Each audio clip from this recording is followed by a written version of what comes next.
এটা আবার কি গাছ? এটা হচ্ছে লাকি কয়েন। বাবা, সুন্দর দেখতে, থানকুনি পাতার মতো দেখতে। থানকুনি পাতার মতো দেখতে। হ্যাঁ, এক্স্যাক্টলি। এটা সেদিন লাগালি না?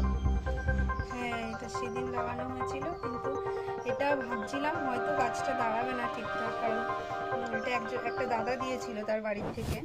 তো আমরা ঠিকভাবে গাছটাকে লাগাতে পারিনি সেই মুহূর্তে, শুধু মাটি দিয়ে কোনোভাবে একটা বসানো হয়েছিল, কারণ এই শেকড়গুলো তো একগোছা করা ছিল, সেটা হচ্ছে ঘেটে গেছে, এদিক ওদিক হয়ে গেছিলো।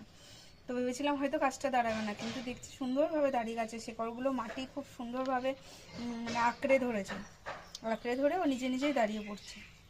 বাহ। এবার এই গাছটার ভেতরে ভেতরে যেগুলো হচ্ছে ডেড লিফ আছে, সেই ডেড লিফগুলোকে ফেলে দিচ্ছি, পরিষ্কার করে দিচ্ছি একটু ভেতরটা। এটাকে বলে লাকি কয়েন, কারণ এটা কয়েনের মতো দেখতে পুরো, এই যে সুন্দর একদম দেখতে কয়েন, গাছটা। পুরো কয়েনের মতো দেখতে, তাই লাকি কয়েন। এই গাছটা জলে আর মাটিতে দু জায়গায় হয় না?